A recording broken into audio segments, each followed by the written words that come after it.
A single 30mm round costs roughly $1. The Shahed drone it just destroyed cost $25,000. On March 21st, 2026, AH-64 Apaches, paired with A-10 Warthogs, turned Iran's southern coastline into a losing equation. More than 120 naval targets were neutralized, drone swarms were shredded by cannon fire, and a regime watched its asymmetric playbook collapse. But the economics powering this relentless campaign are only half the story. Apache crews fly low along Iran's southern coastline, hugging the surface of the Gulf to avoid radar and maximize reaction time. Their sensors sweep the water for the telltale signatures of Shahed drones and fast attack boats. The process is methodical. Detection, identification, engagement, all compressed into seconds by a digital fire control backbone. The target acquisition designation. Sight and helmet-mounted displays feed real-time imagery to both pilot and gunner, while the onboard radar cues the first threat at 5 kilometers. Once a target is confirmed, whether a drone's silhouette or a small boat's wake, the fire control computer recommends the optimal weapon, often the 30mm chain gun for drones, or a Hellfire missile for larger vessels. Above, A-10 Warthogs maintain a steady overwatch, orbiting at altitude with their own suite of sensors and the formidable GAU-8 cannon. The two platforms are linked by data link, sharing tracks and target cues in real time. If an Apache's radar picks up a swarm too large to handle alone, the crew relays coordinates to the A-10 aircraft, which move in with precision strikes. Conversely, when A-10 aircraft identify low-flying drones slipping beneath their engagement envelope, Apaches are vectored in for close-in gun kills. This layered approach shortens the kill chain from minutes to seconds, closing the window for Iranian operators to maneuver or launch countermeasures. The patrol pattern covers a 30 by 15 kilometer corridor stretching from the UAE's Al Fujairah coast to the edge of Iranian territorial waters. Each Apache sortie lasts up to 5 hours, refueled from forward pads aboard amphibious ships or coastal bases. Persistent, overlapping patrols ensure that no section of the strait is left unguarded. The result is a seamless integration of rotary and fixed-wing assets, maximizing coverage and compressing the time between detection and destruction. This operational rhythm forms the backbone of coastal security, setting the stage for the campaign's cost calculus and its broader strategic effects. The hard numbers behind weapon selection on these sorties are driven by hard numbers as much as by tactics. A Shahed drone, mass-produced and exported by Iran, carries a price tag of about $25,000. The ammunition that brings it down, a single 30mm M230 chain gun round, costs United Arab Emirates and United States forces roughly $1 per shot when bought in bulk. By contrast, an AGM-114 Hellfire missile, the Apache's main precision strike option, runs between $85,000 and $115,000 per unit, depending on the variant and contract year. The economic logic is stark. Using a $100,000 missile to destroy a $25,000 drone is a losing proposition over weeks of high-tempo operations. The 30mm cannon, with its programmable airburst and proximity-fused rounds, offers a solution that is both affordable and effective against drones and small boats.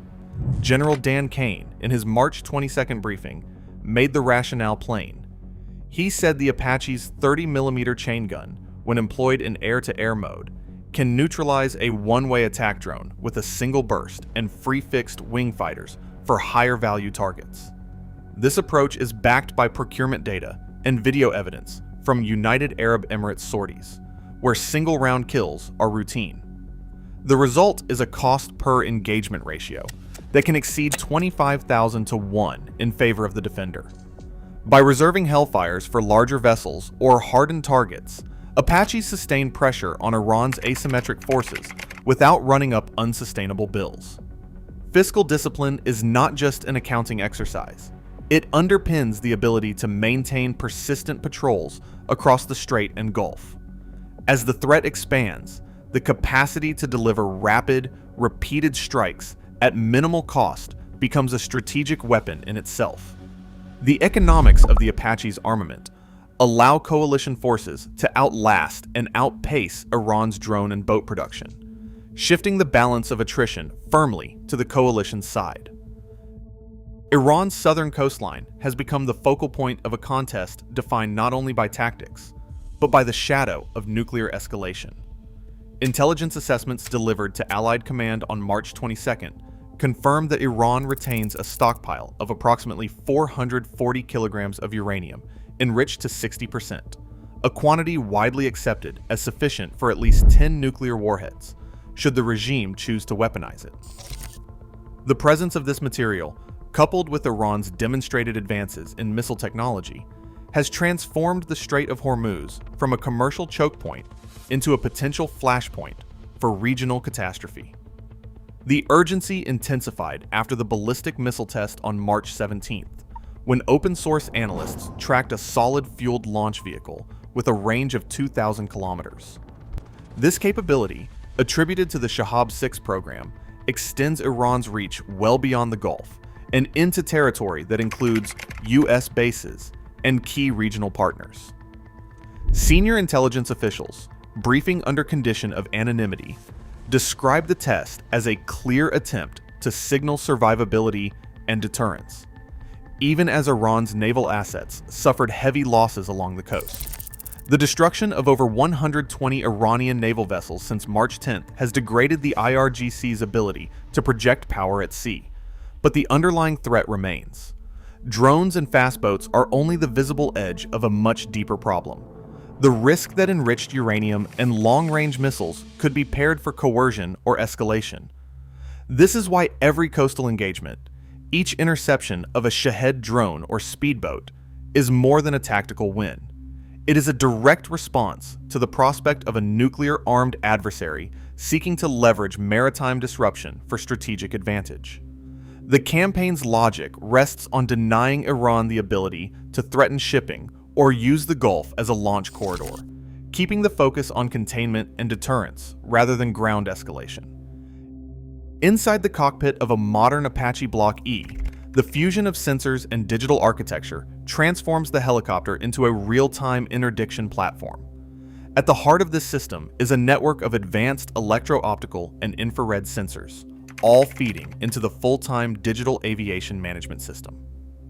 The target acquisition designation site, paired with the pilot night vision system, delivers stabilized, multispectral imagery to both crew members. Helmet-mounted displays project targeting data directly into the pilot's line of sight, allowing instant visual confirmation and weapon selection. The digital backbone processes incoming sensor data on high-speed processors, driving sensor-to-shooter cycles below 200 milliseconds, less than a quarter of a second. Latency means that once a drone or boat appears on radar, the crew can identify, classify, and engage before the threat closes the gap. The fire control computer integrates radar, infrared, and visual signatures, then recommends the most effective weapon for the target class. For drones, the system cues the M230 chain gun and calculates a firing solution. And for larger vessels, it selects a Hellfire missile and manages seeker lock. Survivability is built in at every level. The cockpit and engine compartments are armored against small arms fire and shrapnel. Redundant flight control computers and self-diagnostic health monitoring ensure the platform remains operational even after sustaining damage. Electronic warfare pods and laser warning receivers can trigger countermeasures automatically, buying time for evasive maneuvers or coordinated support. Link 16. Data link connectivity allows the Apache to share targeting data with A-10 Warthogs, ground command posts, and naval assets in real time. This bidirectional flow means an Apache can receive a target cue from a shipboard radar or pass a drone track to a nearby Warthog, compressing the kill chain across air and sea. The result is a force that can patrol Iran's southern flank with unmatched responsiveness, exploiting moments of regime instability and denying asymmetric actors the opportunity to regroup. Each sortie demonstrates not just tactical agility, but a system engineered for persistent, networked warfare in one of the world's most volatile theaters. Inside Iran, the regime faces mounting pressures that extend far beyond the battlefield. The loss of over 30 senior Islamic Revolutionary Guard Corps commanders since February has fractured the chain of command, leaving field units without clear leadership as United States and Allied strikes intensify. Human rights groups report a surge in repression, including the public execution of a teenage wrestling champion accused of supporting protests. While official casualty figures remain unverified, international monitors estimate tens of thousands have died in the government's crackdown since 2022. The regime's response, escalating threats and harsh reprisals, reflects a deepening sense of vulnerability. Each internal crisis magnifies the impact of external losses, making every Apache sortie and every destroyed naval vessel a blow not just to military capability, but to the regime's grip on power. CENTCOM commanders now report the neutralization of more than 120 Iranian naval targets since the start of the campaign. That attrition rate has left Iran's Islamic Revolutionary Guard Corps' fast attack craft and mine layer fleets in disarray. The Strait of Hormuz, 21 miles wide, once a corridor shadowed by swarms of boats and loitering drones, is now under continuous aerial control. The destruction of these vessels is not just a tally of hardware lost, but a direct blow to Iran's ability to threaten commercial shipping and to project force beyond its southern coast.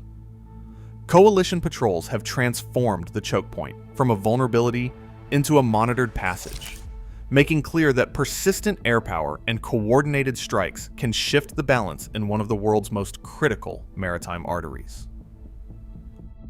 The arrival of the 2,500-strong Marine Expeditionary Unit, embarked aboard the forward-postured USS Boxer, signals a deepening coalition commitment to maritime security.